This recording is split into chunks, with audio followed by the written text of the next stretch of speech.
Hi, welcome to Switching Gears, where we get to hear real personal stories from individuals who have successfully navigated a major career pivot. I'm so excited to be here today with my friend Dan in Bernal Heights, San Francisco. Let's go hear what he has to say. Hey,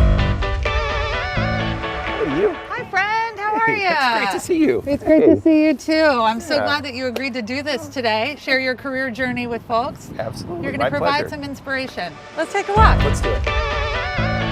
My first career was in academia, so I got a PhD in literature, and I taught, creative writing. I taught people to write fiction and poetry in universities for a while.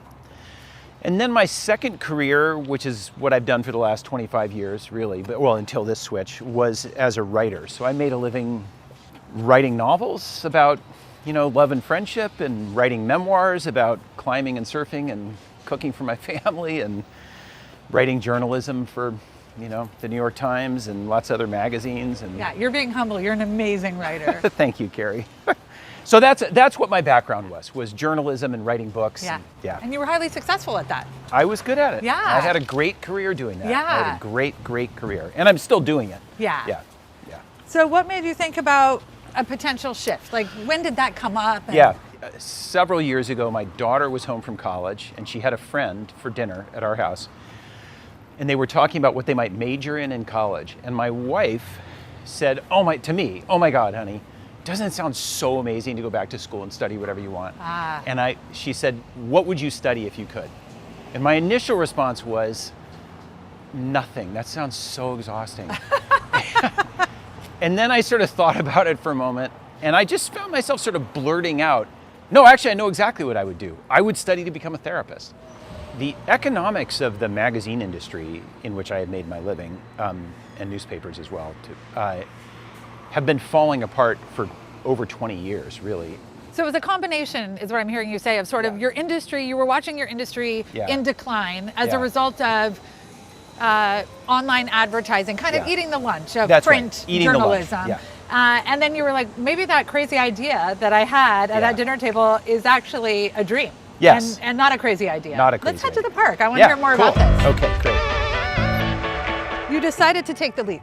And to actually pursue this dream of becoming a psychologist. What was it like to re-enroll in school in your 50s? Was that wild? Yeah, it was really wild. I mean, particularly because I have a PhD in literature. I felt like, oh my God, am I really going to go back to school? I've done so much schooling in my life. But it was also kind of exciting. It's kind of fun to be a beginner. It's turn your brain on again. It's fun right? to just turn the brain on again. Yeah. It's fun to study again. What is life like now as an actual practicing therapist? It's so awesome. Oh, great. I just love it. I really love it. I see you lit up. Yeah. I think that because it came from an authentic place inside me, once I took that step into actually practicing therapy, it felt, in some ways, it felt more natural than I expected. What advice would you have for people that are kind of in this moment where they're trying to figure out what their next career shift should be? Like, there's this idea from a British psychoanalyst named D.W. Winnicott that the definition of a healthy person is an emotionally healthy, psychologically healthy person is that person has the feeling that they are leading their own life. And it's kind of an elusive idea, but it's a really beautiful one when you think about it. I think it's something we all know when we feel it, the feeling that, yes, this is my life. I have a kind of agency. The way I am spending my days, the thoughts I am thinking emerge in some natural way from the person that I am. I guess my main piece of advice has to do with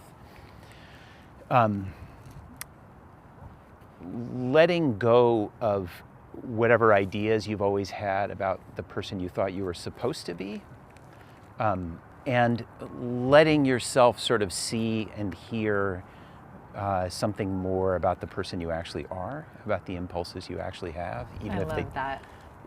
Even if they don't, even if you were raised all your life to think I need to be a lawyer, a doctor, a businessman, whatever it is, I need an engineer, I need to have some, let something else speak from inside you for that next shift. I love that. Yeah. That's a great place to close. I know you have clients to see. Yeah. I can't thank you enough for sharing your story with the audience of Switching Gears. It's really, really meaningful, and I think you're going to provide a lot of hope and inspiration for people that are out there thinking, what's next?